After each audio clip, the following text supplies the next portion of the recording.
Okay, thank you very much. Welcome again, and welcome to our audience and also our faculty. This is first inaugural session of a series of surgical research and training sessions, which is done in partnership together with the Jahui Medical Research and Education, the European Society of Surgical Oncology, and also together with the editorial board of the newly established journal Clinical Surgical Oncology. This session will focus on why surgical research is important, why it should be part of the surgical training, and how can surgical research have a direct impact on patient care, whether it leads to any increase in quality of care. It may be reduce also mortality rates and increase survival rates.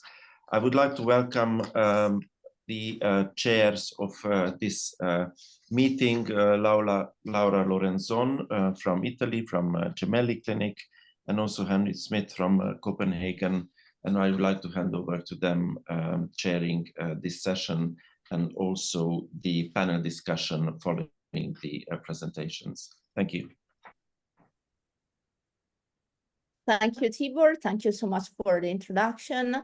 Welcome to this webinar. My name is Laura Lorenzon. I'm a surgeon in Italy and I'm a research passionate.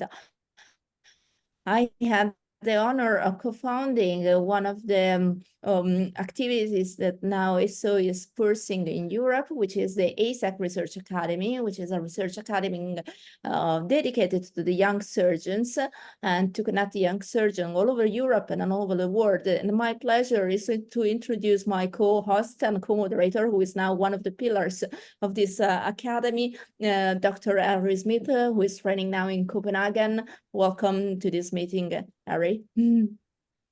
Thank you, Laura. Yes, so I'm a surgical registrar now working in Copenhagen, and so I've been an active part of ESSO's Young Surgeons Research Academy for the last 2 years, and have been involved with sort of translational and basic research throughout my career so far. And so it's a pleasure to be involved as a chair here. So I think I'll let Laura now introduce our first speaker, and we'll get underway. So thank you, Harry. Our first speaker, I'm very honored to introduce Professor Gabrielle van Ramshorst from Ghent. As a surgical scientist, it's my pleasure to introduce her, who is a distinguished professor in Ghent with a particular interest in colorectal malignancies and pelvic floor exenteration. And she's going to introduce the academic surgery as a career choice. Please, we have the presentation from Gabrielle, and then she will join us for the question and answer.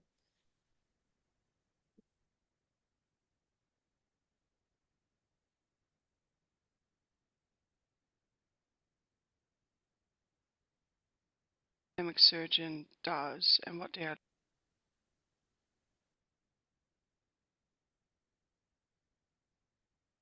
Hello, everyone. My name is Gabrielle van Ramshorst, and I'm an associate professor of surgery at Ghent University Hospital and Ghent University. Thank you for the opportunity to present on advancing surgical oncology for the benefit of cancer patients webinar. And the title of my presentation is Academic Surgery as a Career Choice. I don't have any conflict of interest. If you look at what an academic surgeon does and what they are like, most of us would say they display a spirit of innovation, they carry a passion for research and for teaching, and they're committed to academic surgery, and they are highly visible in the promotion of the field. And some of them are always teaching.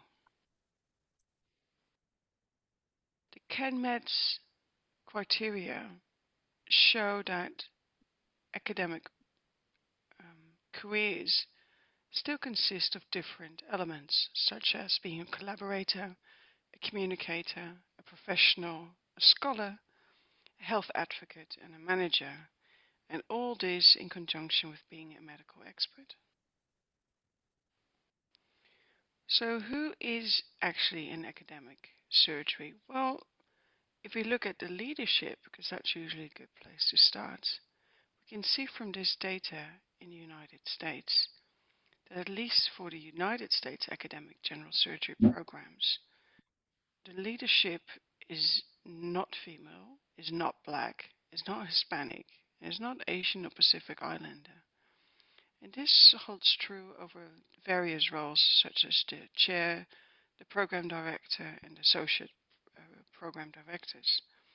But you do see that the program directors and associate program directors show a higher level of female representatives.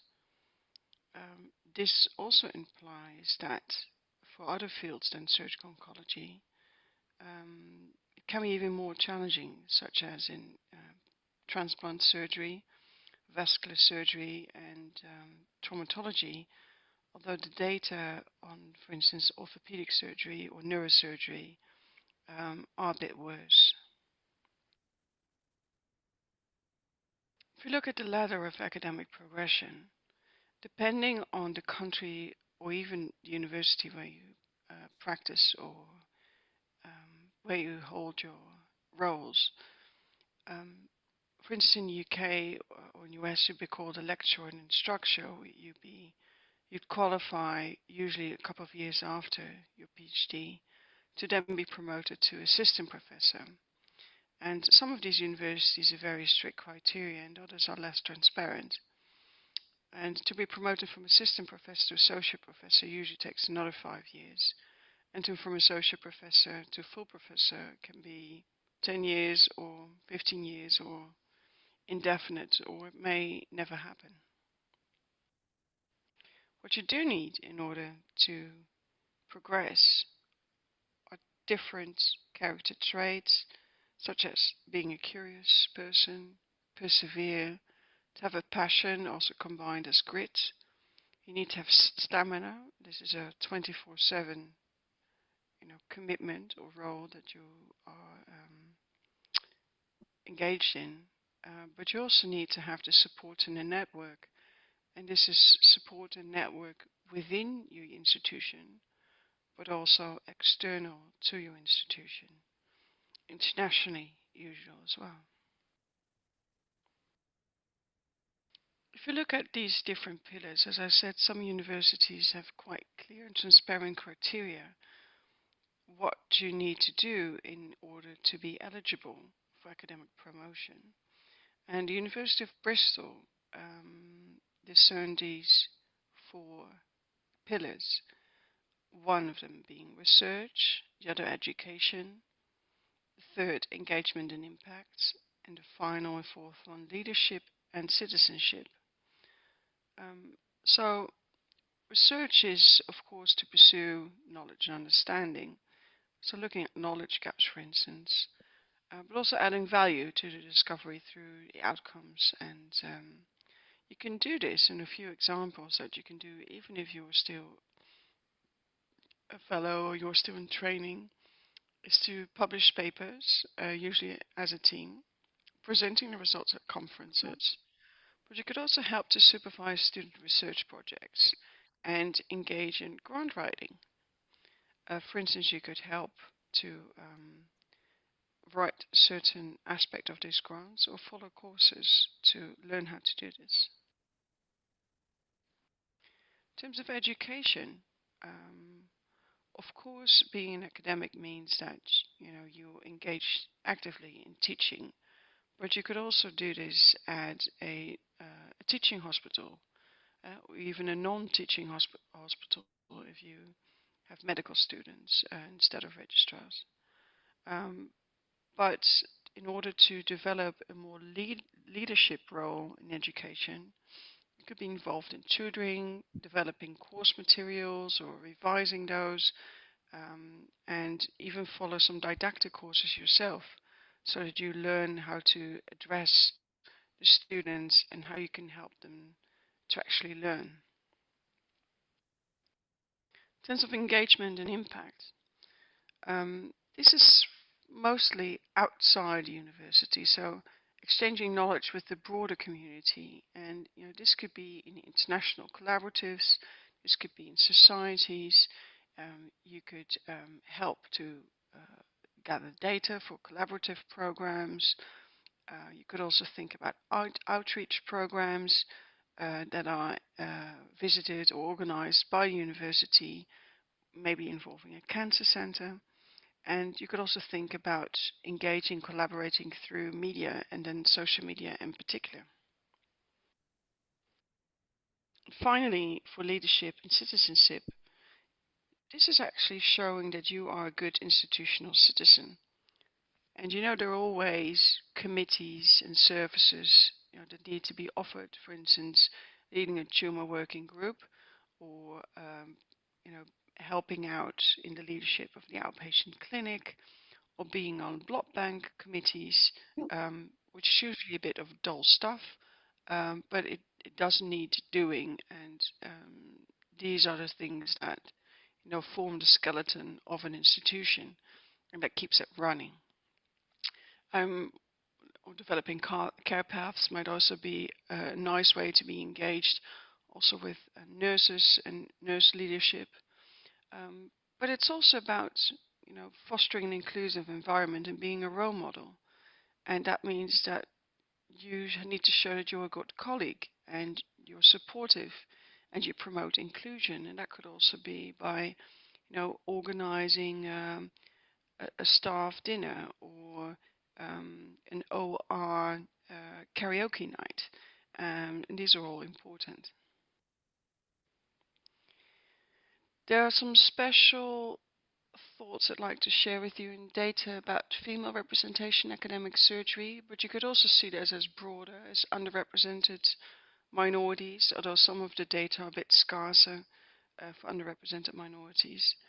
Generally, the female surgeons have smaller clinical networks, but you also have an uneven access to referrals. And if you want to build your expertise and build your practice, it is not helpful when female surgeons are referred fewer patients, and when male physicians are more likely to refer to male surgeons, and male surgeons are more likely to refer to other male surgeons too.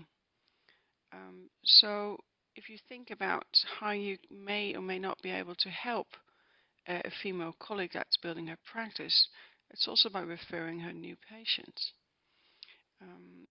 And this, as I said, could also hold true with people from underrepresented minorities as a broader concept.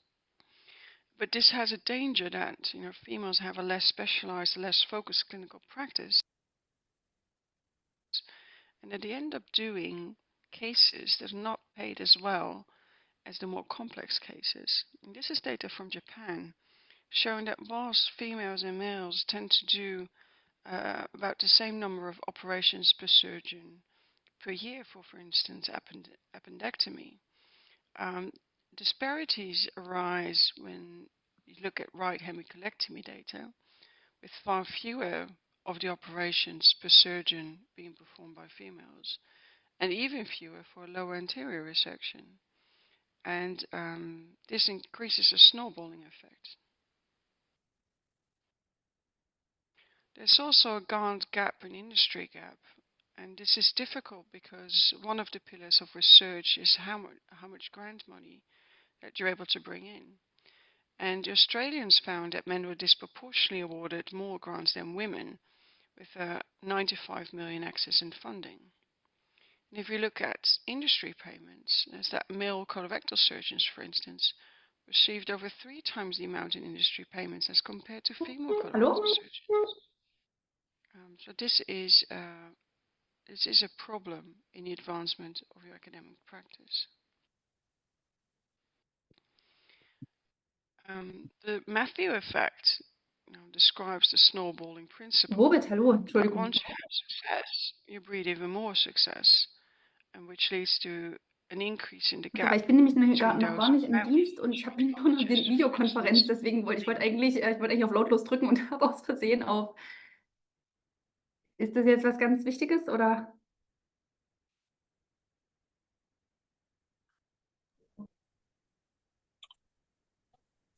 Okay. Maria. White male by the name of Matthew, and those who do not. But this also means that if you're not a Matthew in that sense, that you need to be very aware and keen to find these opportunities, to create these opportunities and advantages.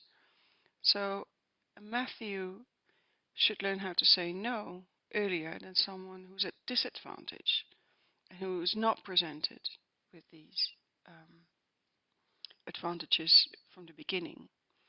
And there's another cultural psychological aspect called homophily, which means that the birds of a feather, for instance, they all look alike and they follow the same rhythm. So it's easier for people who are in leadership positions to select someone who looks like them, even though this may be unfair. And this translates to accumulated disadvantages or for women, for instance, over time. As I said, please try to look further at underrepresented minorities, because I don't want this to be about gender alone. So whereas in most countries, over 50% of the medical students are women, once you get to the level of clinical instructors, this goes down, and assistant professors even more, and associate professors and full professors even less. And the speed at which this is going is very poor. So even for OBGYN, for instance, where in the USA 70% of the attendings is female, it will take over 120 years, if nothing happens, to get full gender parity at full professor level, let alone for other specialties such as surgical oncology, colorectal surgery, neurosurgery, orthopedic surgery. So some basic tips if you wish to pursue an academic career. I would advise you to invest in a diverse skill set. So the skill set should have any types of ability, knowledge and competencies for your personal development. And these include soft skills and hard skills. It helps to develop a growth mindset, because once you have a rejection again from a paper and you're disappointed, if you keep lagging too much on the negativity, it's very difficult to keep on pursuing, because in the end you have more rejections than accepted papers over time accumulated. It is good to build a surgical and academic niche, but you have to be flexible as required. Because if surgical techniques such as TATME, for instance, can be very hot, but if some negative data occurs, or Prodige, for instance, then suddenly you are faced with a different reality where there's far less need for your specific surgical skills. So you need to be flexible to work around this. And it helps if you're a great surgeon, you can do any type of approach, open, robotic, laparoscopic. But this does require a lot of investment. Finding meaningful mentorship can be very helpful. Engage in networking at any level, so local, regional, national, international.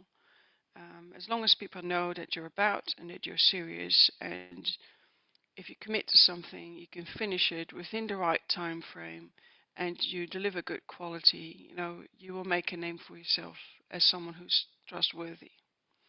And then opportunities will be offered to you more quickly. Talked about creating opportunities. So it never arrives, it only walks by. A lot of this is digging into new stuff and finding new ways to connect people.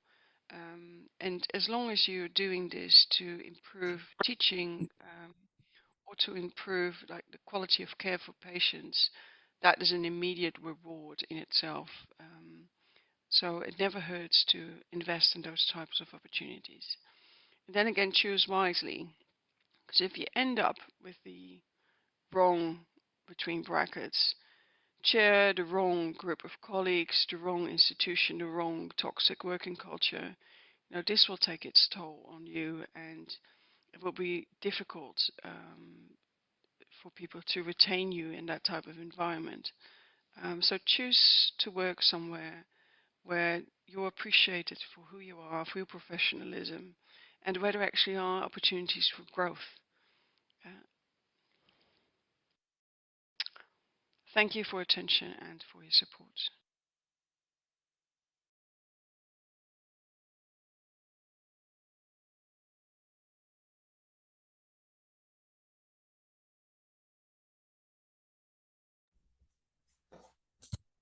Thank you, Gabrielle, for a fantastic presentation. And so we'll move on to our next speaker now. So it's my pleasure to introduce Nikolaos Vassos, who, as well as being an old friend, is a professor of surgery at Mannheim in Germany and the director of the Department of Surgical Oncology in Athens.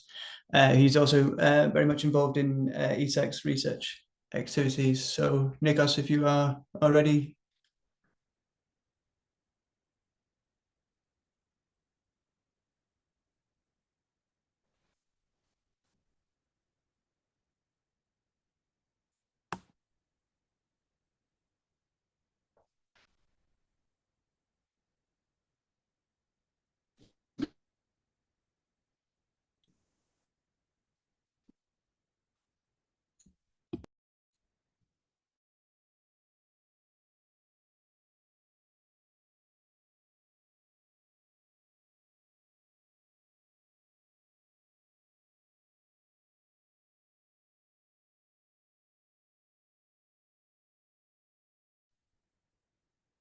Nikolaos, whenever you're ready, we are here. Nikolaos is a very active member of ASAC Research Academy as well. Can you hear me? Yes, sure. Okay, sorry for that. I had actually a short connection problem, but I'm going to connect again. Give me 2 seconds, please. And his special interest in particular is sarcoma, correct me if I'm wrong, and sarcoma surgery.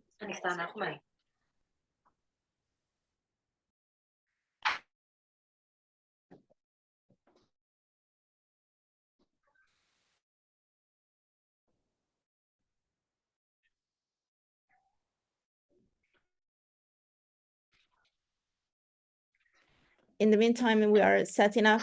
So Nikolaos, let me ready? share my screen. Hi, everybody.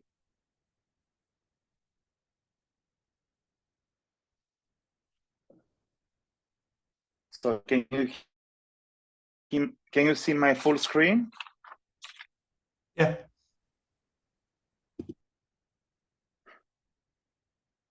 Hello?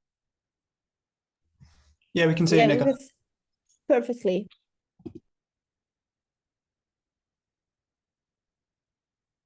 Can you see my screen?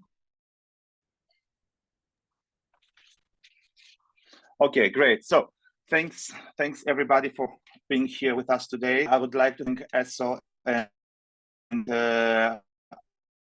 our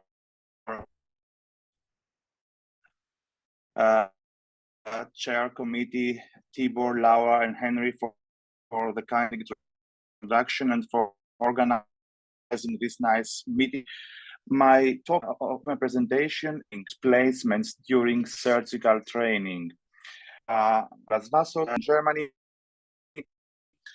My clinical post is located in Athens. I'm the head of the Department of Surgical Oncology in Athens Medical Center, Greece. Almost actually 40 years ago, Taylor had stated that a period of research activity has benefits not only, but in helping to ensure that the individual has both the ability and motivation to continue to enhance his education throughout his professional life.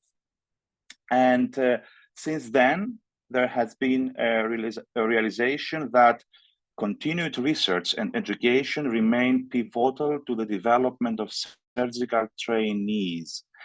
And it is quite interesting that among general surgeon professionals, 80% think research essential to training, and a further 18% consider it highly desirable. Much more interesting is that compared to other specialties, the figure is only 47%.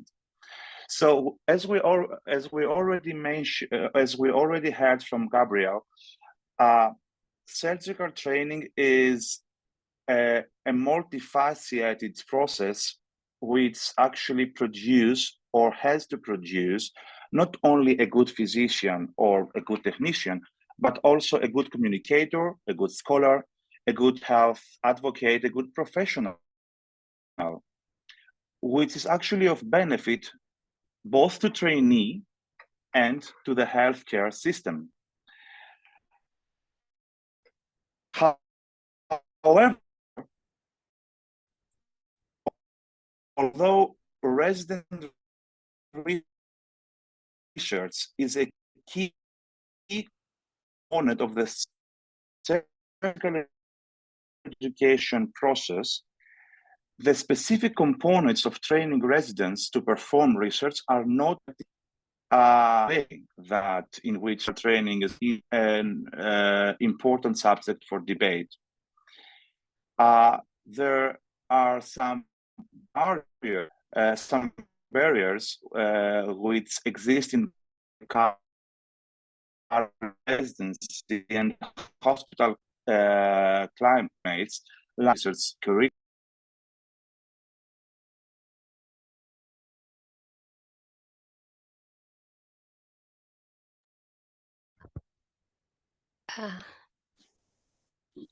Well, Nikolaos, I think his connection is awful.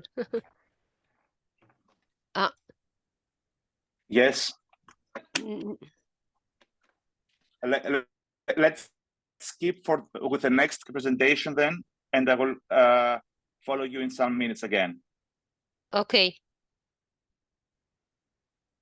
What do you think? Yeah, perhaps it's better if you try to have a better connection. Okay, so time to move on to the next presenter, who is Dr. Frederiek Bosscher, a surgeon and a gastrointestinal surgeon from Groningen, Netherlands, and she's going to present the formal research placement as a standard part of surgical training. So Frederiek, whenever you're ready.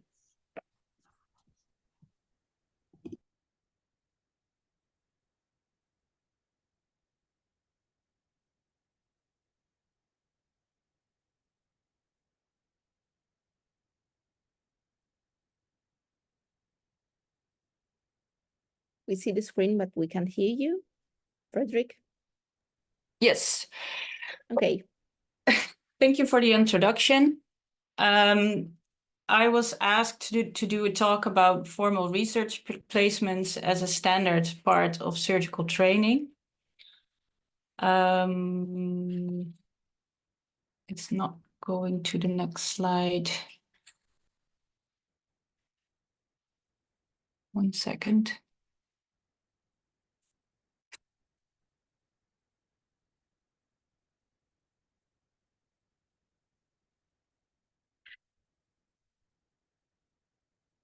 I'm afraid I'm having some technical issues as well. I will just stop sharing for a moment and start again.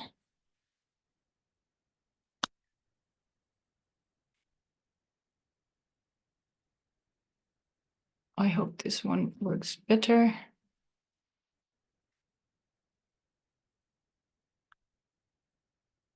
Yes, so thank you for the introduction. So I was asked to do a talk about formal research placement as a standard part of surgical training.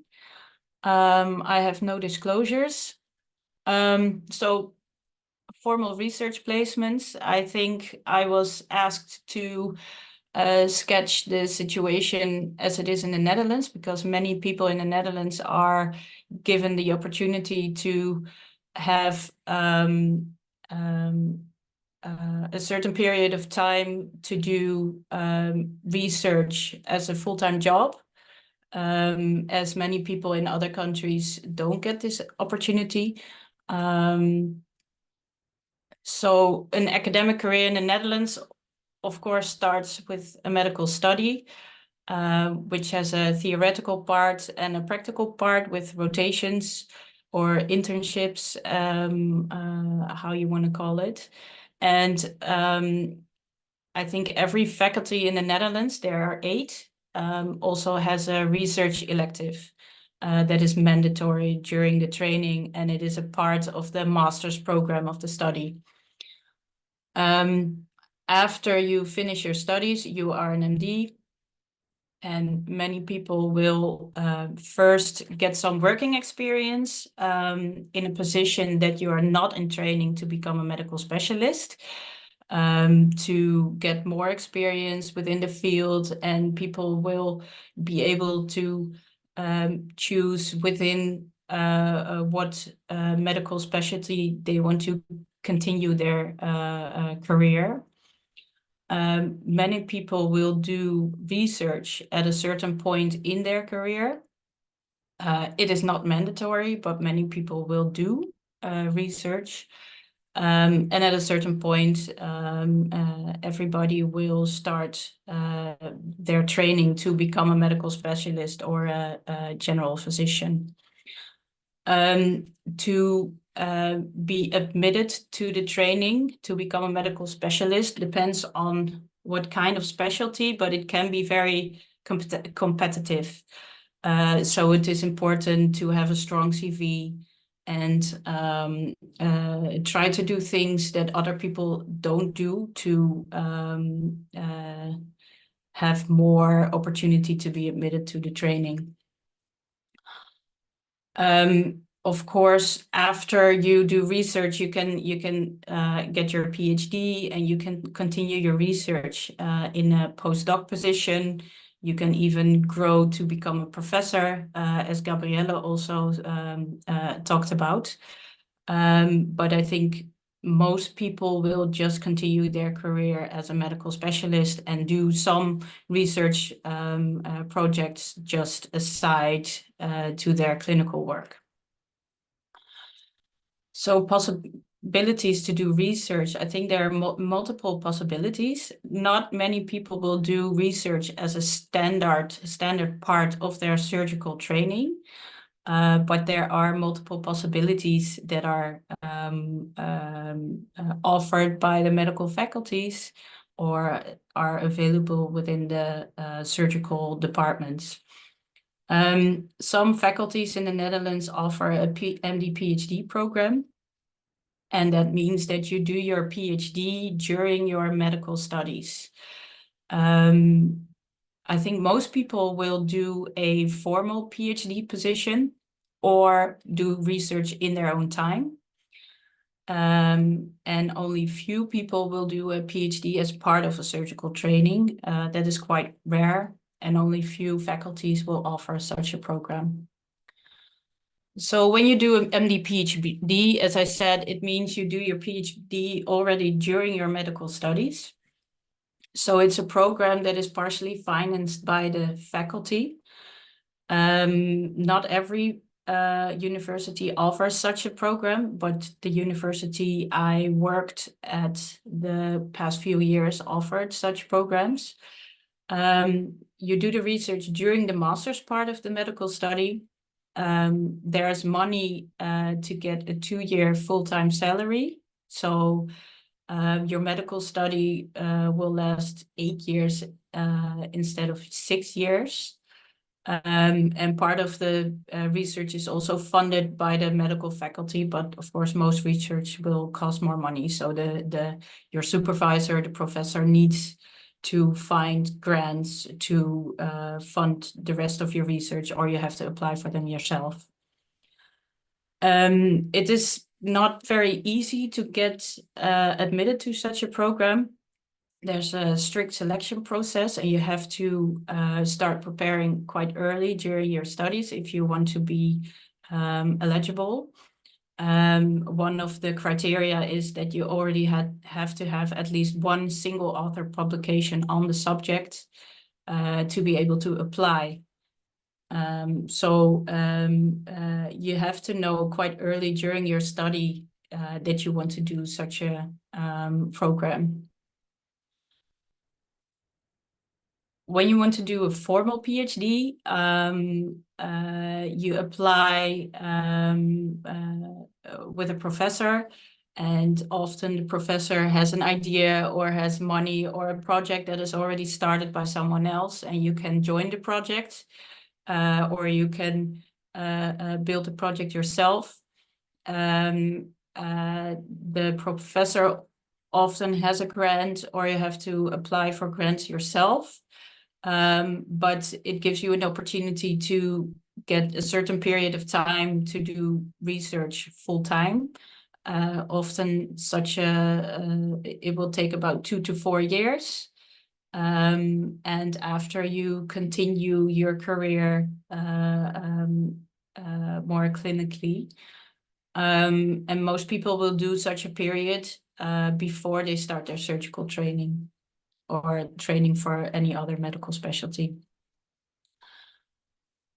Of course, also many people will do research in their own time, and that can be any time. It can be before you start your medical specialty training, during, or even after.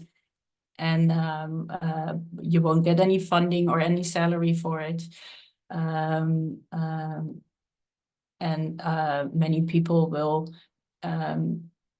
need more time than only 2 to 4 years to finish their project. As I said, doing a PhD as part of a surgical training is very rare. I know some faculties offer such a program, and they have limited places, only like 5 a year for all medical specialties. There's also a strict selection process, and you have to apply for the specialty training program as well as the PhD program. But the benefit is that you get extra time during your training with a salary to spend on your research. I think the advantages of formal research placements are that you get dedicated time to focus on your research. And I think that is the biggest advantage. And you will be able to finish your research project within about 4 to 6 years. You will be able to obtain your PhD. You won't be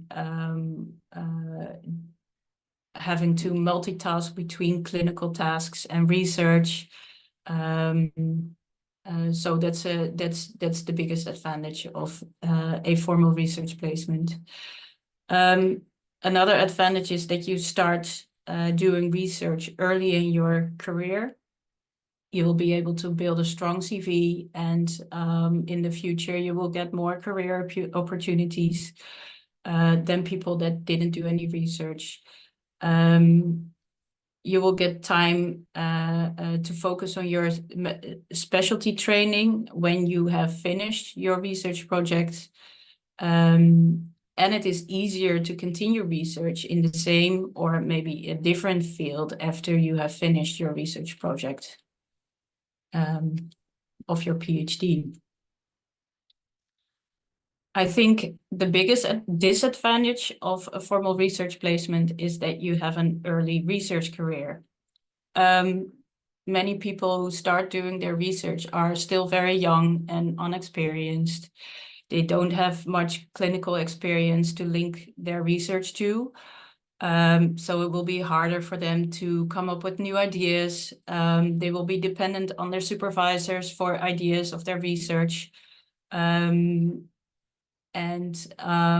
will, when they go to conferences, they will get less benefit from the conferences. I think you will learn more and enjoy conferences more when you are more experienced and have more are further in your clinical career.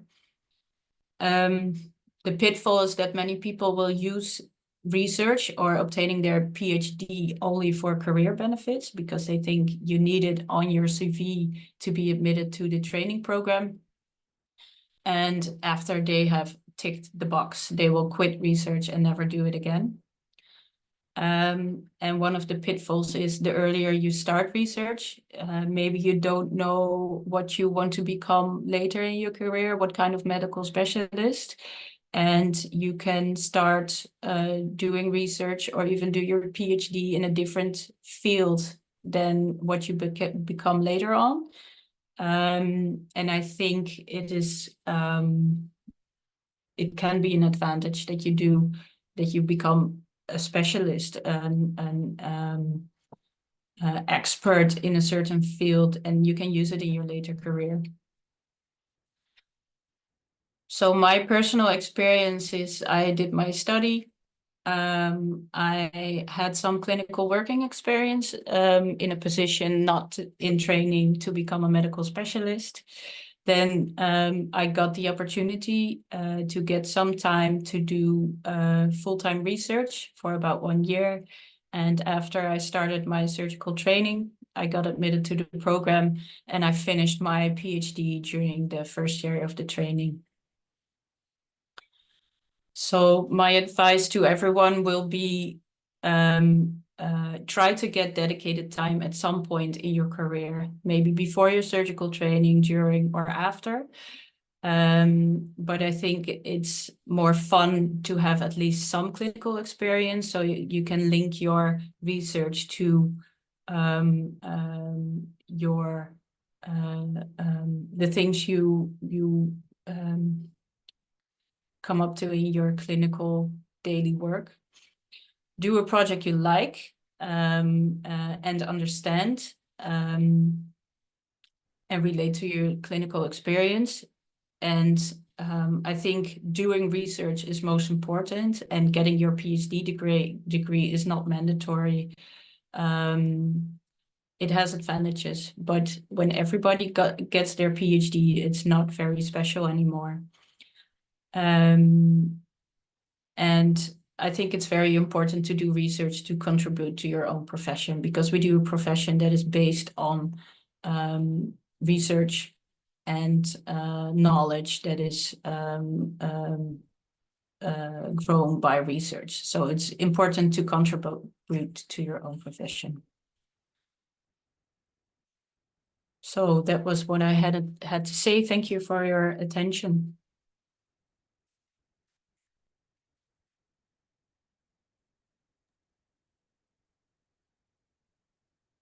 Thank you, Frederiek.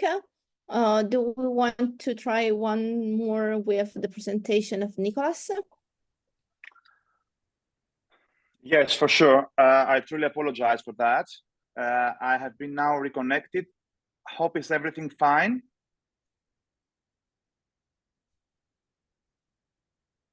Can you hear me? Yeah, Yes, we can hear you. We still can see your presentation. Okay, great. So let me share my screen.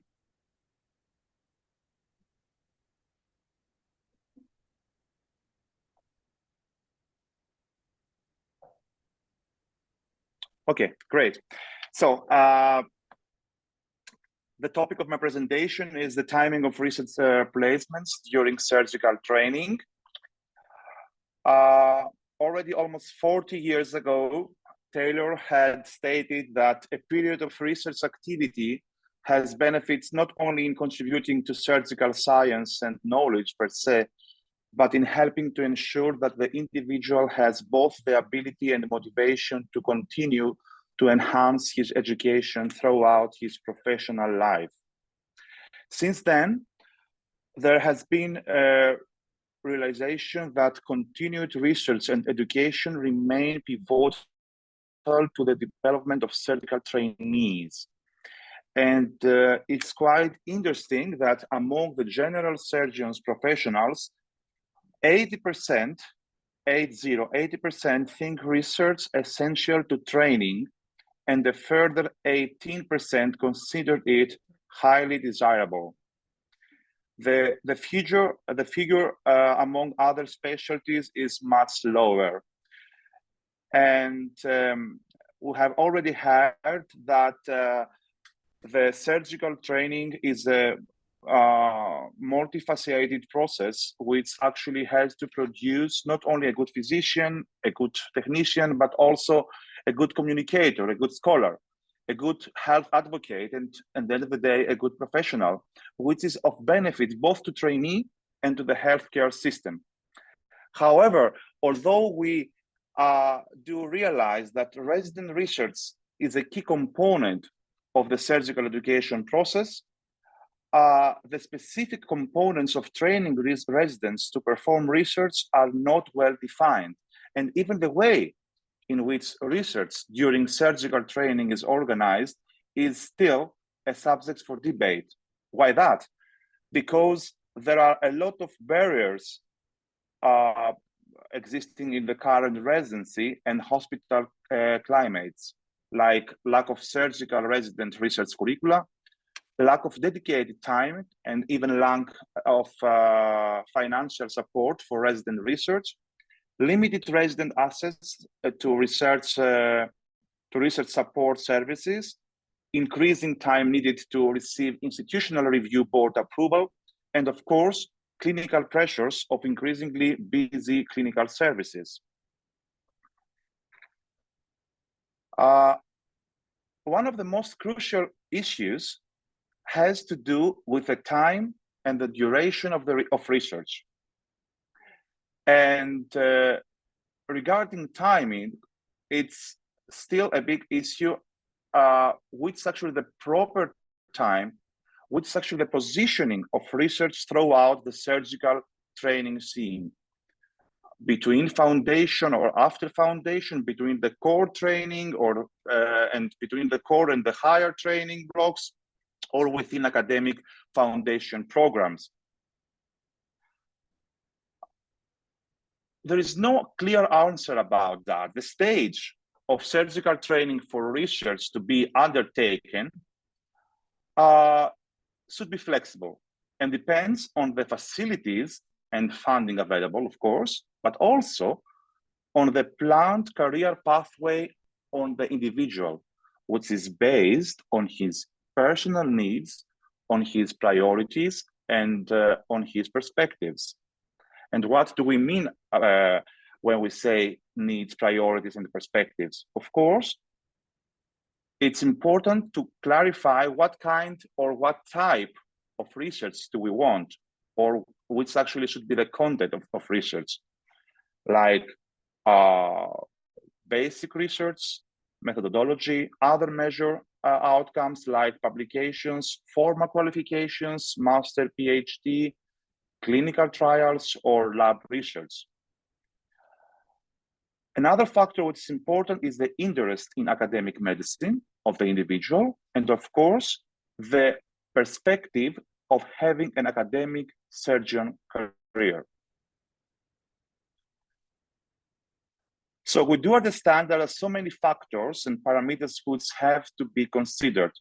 And in the figure actually downstairs, we can see which are the possible position and possibilities about the timing of research during residency training. There is the first period, the first period of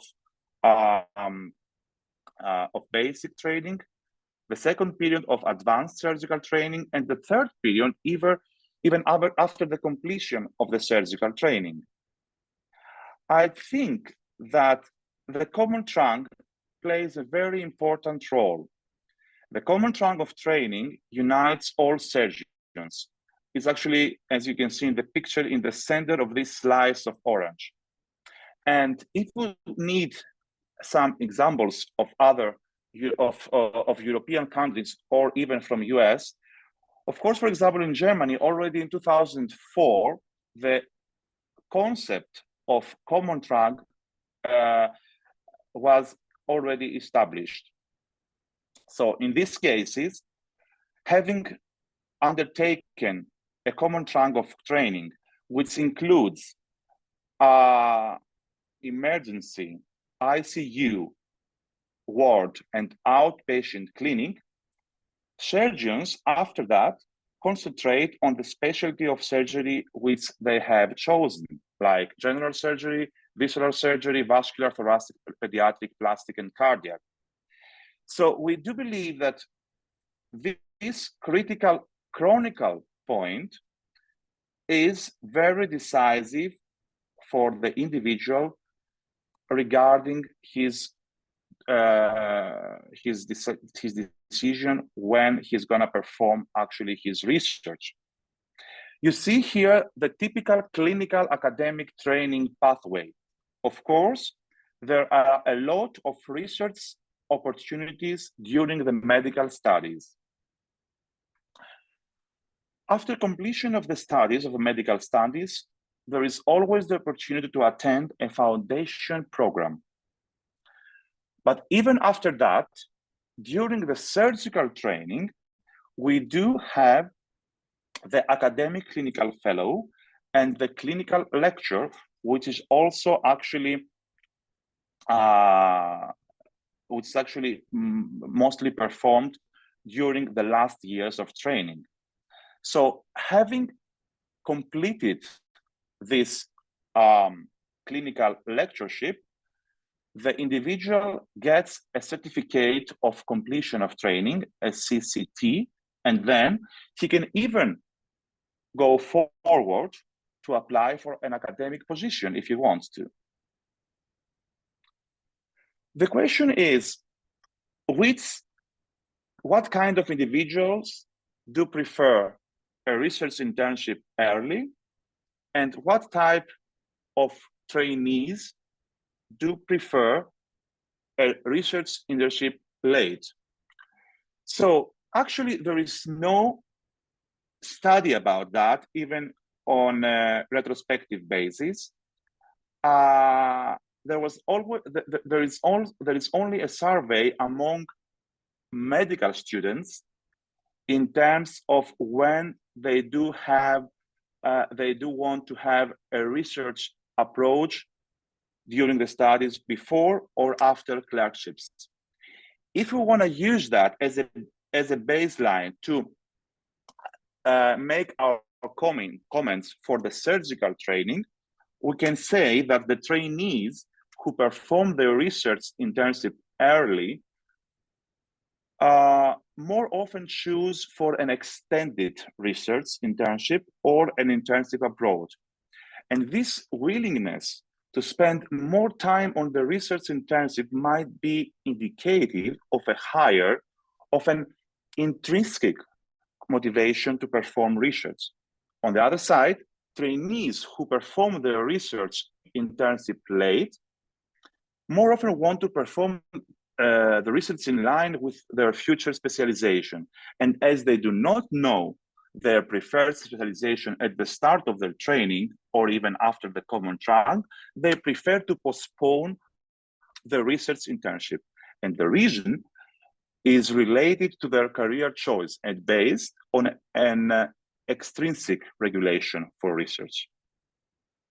So what about the duration now? The duration of research. Should it be continuous throughout the surgical training, or like a timeout research? A lot of trainees do choose a full-time research during surgical training, and the question is, what's actually the role of full-time research during surgical training? Is it actually a career killer, or is it a stepping stone? The question is actually if all trainees should undertake an extended period of research, or this should be limited to those who are academically inclined. Personally, we do recognize the importance of research in surgical training by defining a minimum research requirement. And what does it mean?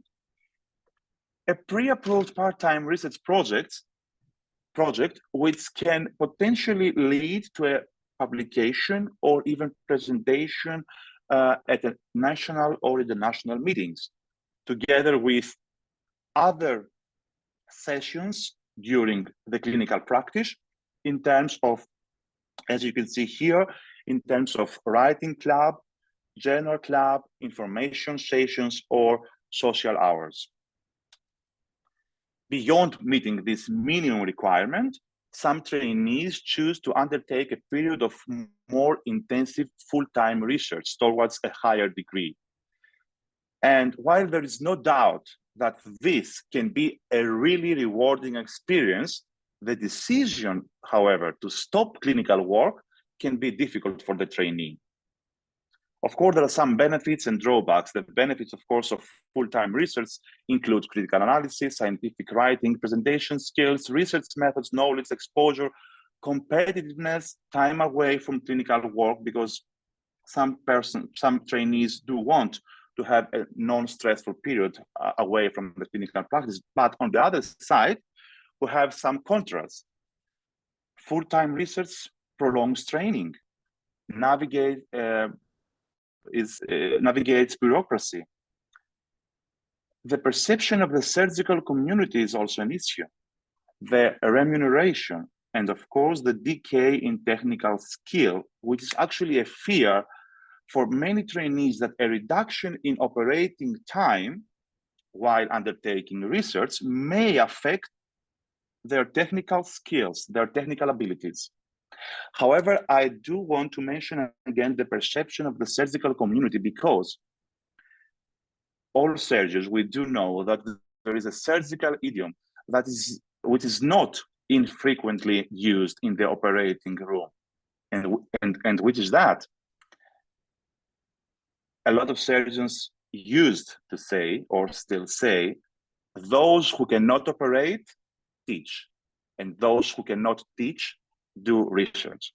I think that this stigma can deter trainees from what would otherwise be an exciting career prospect.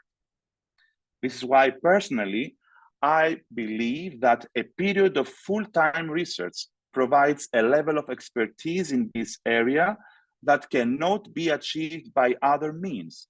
And while this comes at a cost, for some, the benefits may well outweigh the drawbacks.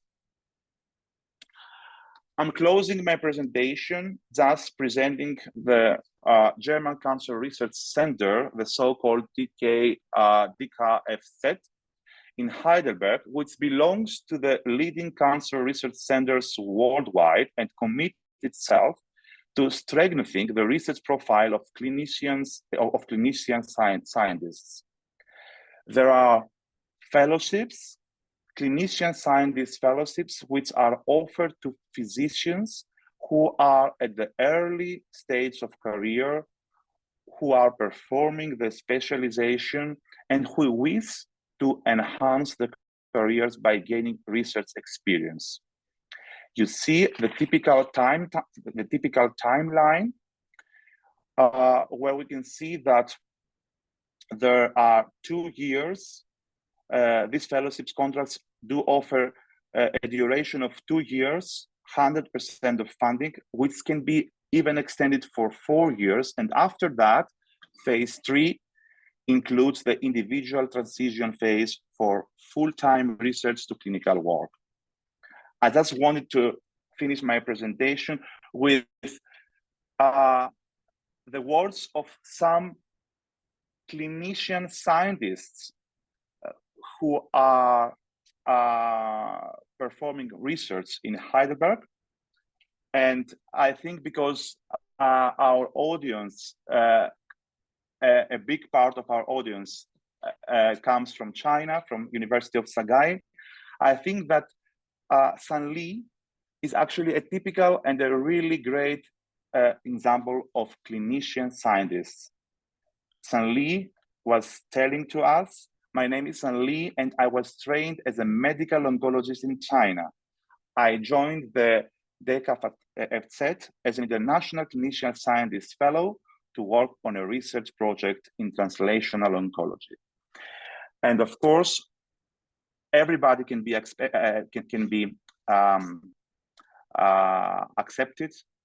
I want to read actually what Mohammed from Iran told us.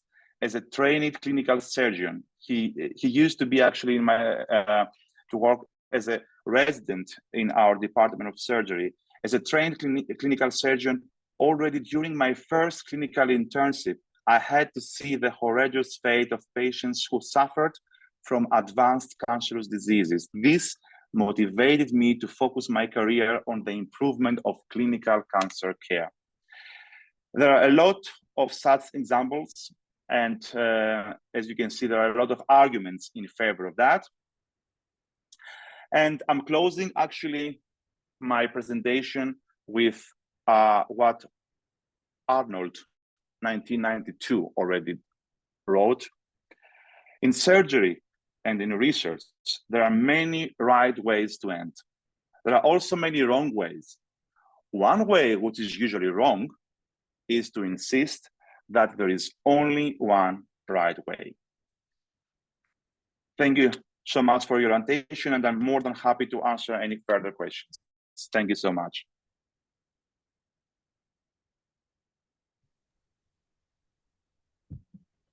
Thank you, Nikolaos. Thank you to all the speakers for their presentation.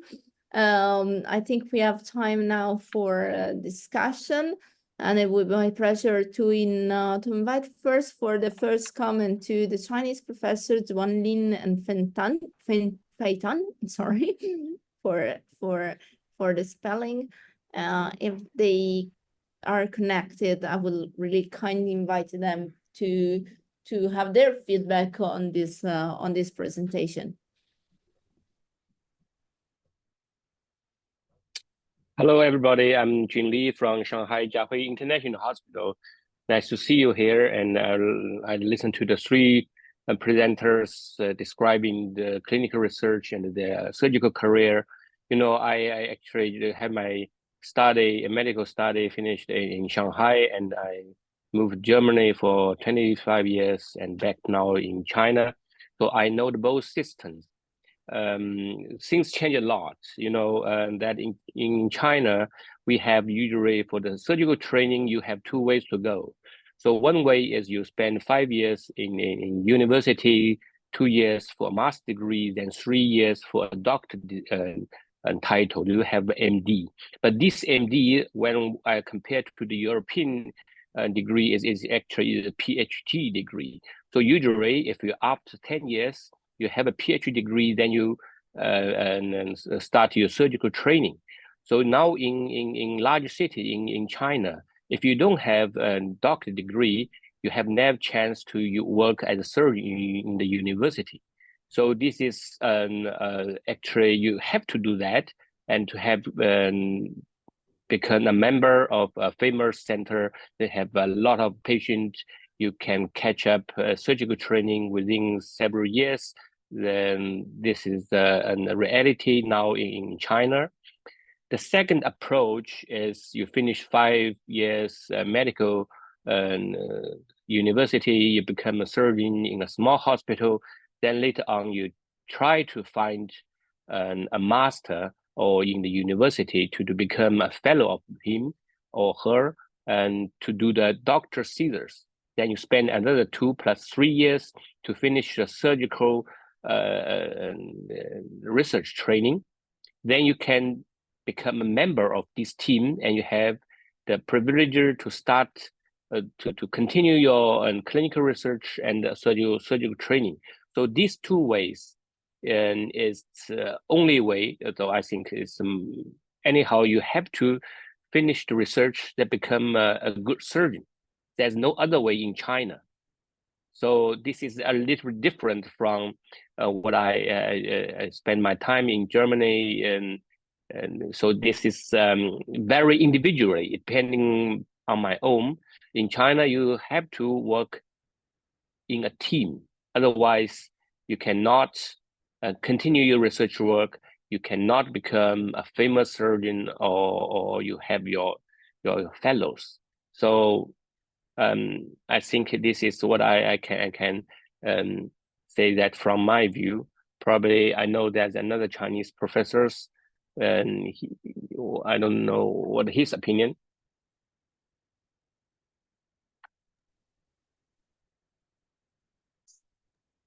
Oh, thank you. Thank you, Professor Lee. I think you meant me, myself, I'm not sure if this is my turn to say something, but first of all, it's my greatest pleasure to meet all of you guys today. And my name is Fei, Professor Tan. I'm a consultant surgeon in otorhinolaryngology and head and neck surgery. I didn't want to be too humble about this, but the only unique thing about me today is I finished my surgical training in the UK and Ireland. And I spent 12 years working in the UK and Ireland. And I became a fellow of the Royal College of Surgeons of England in 2018, and a fellow of the Royal College of Surgeons in Ireland in 2019. But due to family reason, I actually came back to China in 2019. So just to build on what Professor Lee just mentioned, I actually spent my early career in China and abroad as well. So I'm quite familiar with two training systems, as in the system in China and the system in the UK or Commonwealth countries, So as he said, I 100% agree, because there's a huge difference between these two systems. This is ultimately caused by the difference in terms of the medical system in the two countries. Because in the UK, it's free for everybody. The whole country, the medical care in the whole country is completely free. Whereas in China, that's not the case, okay?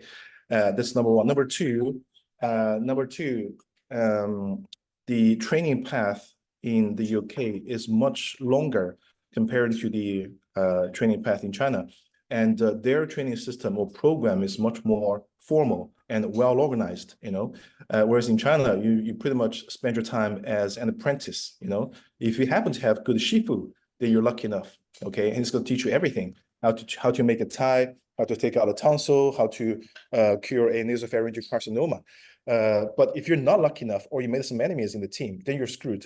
You're screwed for the whole 3 or 5 years. So this changes significantly.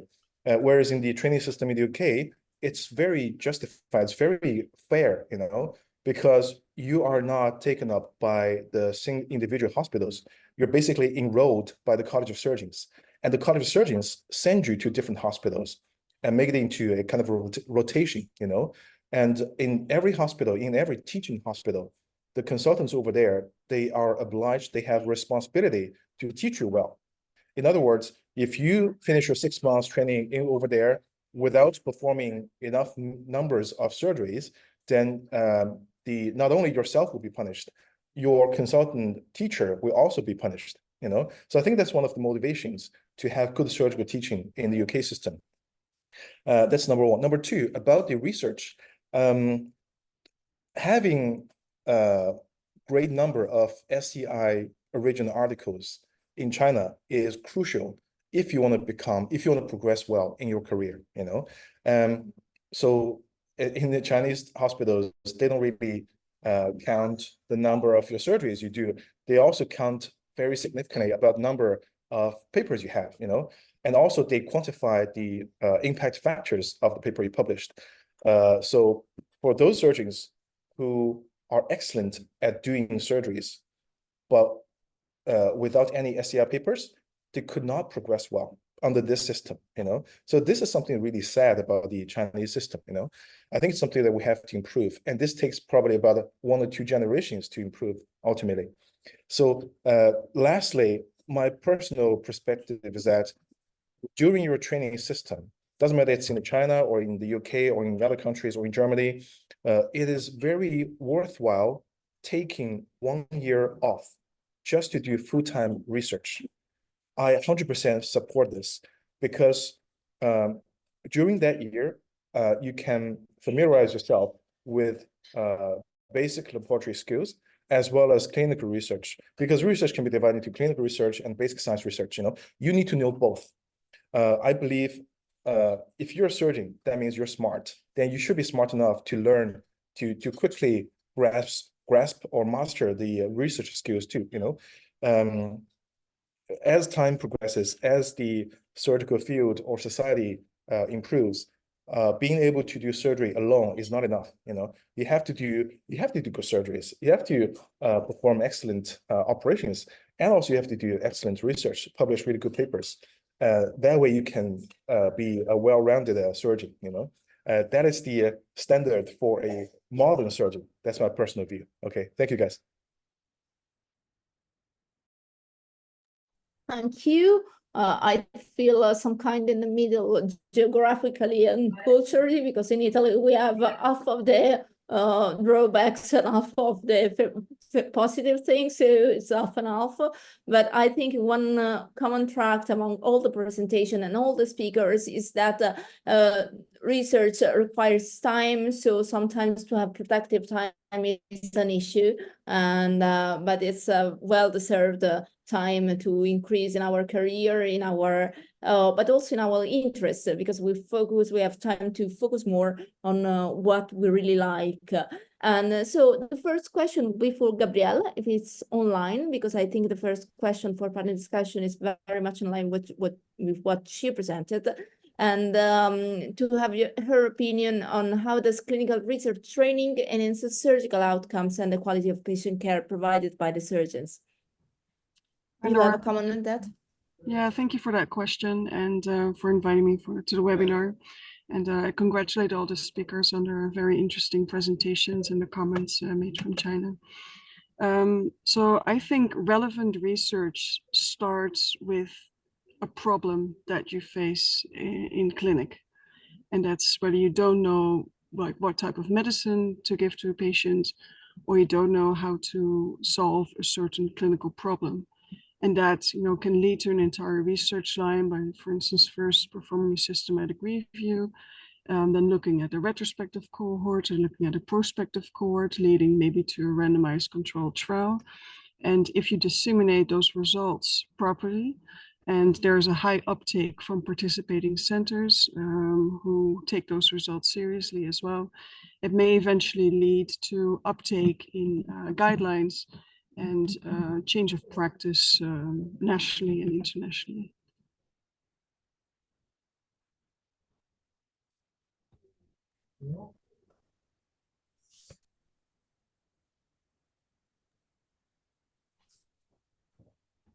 Thank you so much. And Harry. Yeah, I think it's a very relevant comment that Gabrielle makes there. I think, there will be cultural differences in terms of how large a part research plays in career development generally for surgeons. But I think I'm very much on the side that research should be done for the purpose of doing research and not for the purpose of career development. And I think that's what Gabrielle is just suggesting there, that it should start with a problem and a point to improve the care of the patients that we treat. I think it's difficult to say at the beginning of training who will become an academic clinical surgeon and who will not have the same flair for those sort of things as others might do. Having the opportunity to try research out would be something that benefit. But I think there's also needs to be the realization that there will be some surgeons who just need to be able to know how to address and critically approach the literature so they can apply it in their clinical practice. And we don't all need to be academic surgeons. So it's finding that balance between giving people enough opportunities to show the potential that they have. But I think it's, as Nikos said in his presentation as well, there is no one size fits all approach to this. I think it's about being flexible in developing these training programs so that people have the opportunities to take the time out when they show an interest or they have an idea that is worth developing.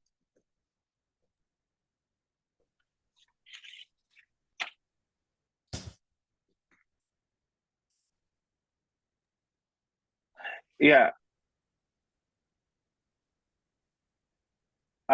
If you hear me, I think that of course we do all agree that research is an essential component actually during the surgical training. I think the question is actually when, what, and what kind of. And as our dear colleagues from China did mention already, of course, this actually is completely related actually to the healthcare systems and the structures and the structure of the surgical training in its country. If I'm allowed actually to tell my experience from from the German healthcare system, is actually quite similar with what in China is now the reality. I didn't know that, but now I have learned about that. I mean, I do remember, I mean, like 15 years ago, the residents were not allowed to apply for the final exams for the completion of the surgical training without doctor degree. And one more, that especially in the hardcore university hospitals in Germany, no one could work as a consultant, as a senior consultant, without having research experience before. So I do agree with Henry when he says that, of course, we don't need to give the message that, you know, research is an essential step for a career. This is not the issue. This is not the right point. Of course, the surgeons who want actually to do with research have to be to have passion, innovation actually, and really and great interest in research. But at the end of the day, even during the clinical practice, we are all surgeons, so we do know that nowadays our patients are much better informed than like 10 or 15 or 20 years ago. And in these terms, during, for example, a consultation or whatever, especially, for example, for oncological patients, which is actually the field of my expertise, we do need to be aware of any clinical trial, of any recent development in the research field, which has to do with the oncological disease of our patients. And I think the best way to be aware of that is not just to read in PubMed publications or, you know, whatever, but to be part of that, part of the publications and part of the research. And I think this is actually the message that we have to give to the younger surgeons nowadays.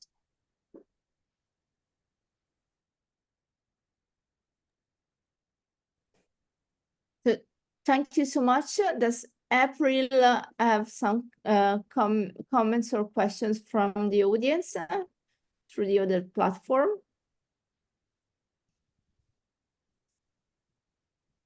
Otherwise, I will leave the final remarks to Tibor. Thank you very much. It was a real pleasure to listen to this. And since it was also interesting for me to listen to your opinions, because I worked in very different systems. I worked in Hungary for a while, where I got a PhD. And then I became a consultant in a cancer institute. However, I left and I worked in the UK quite long in different hospitals, district general hospitals, but also academic university hospitals. Nobody asked me about my PhD, whether I have a PhD or not. Never ever. This PhD was in experimental surgical oncology.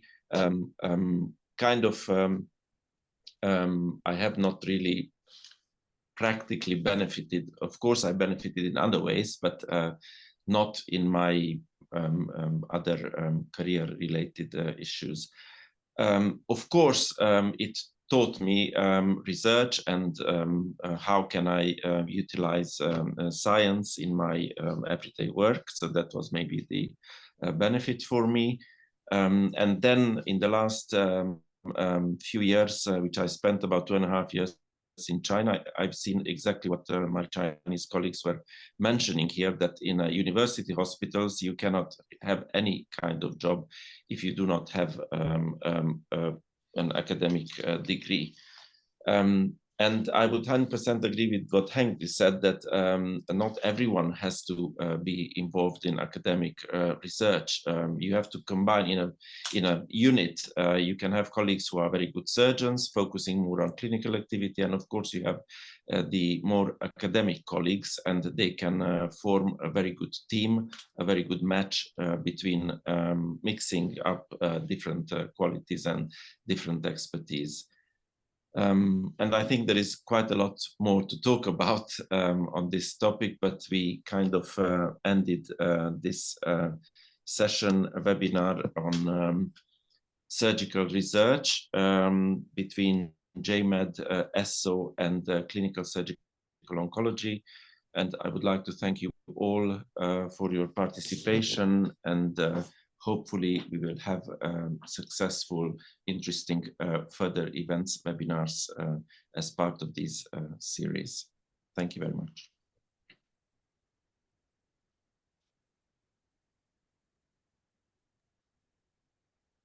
Thank you all. I think we can conclude with this session. And thank you to all the participants. Thank you to the speakers for the wonderful, and hopefully this was really a fruitful and event with lots of learning points and suggestion tips from the presentation. And I congratulate for the organization, and thank you all. Thank you. Bye-bye. See you. Thank Thank you. you. Have a nice Bye day. bye. Thank you. Bye bye. Bye bye. Thank you. Bye.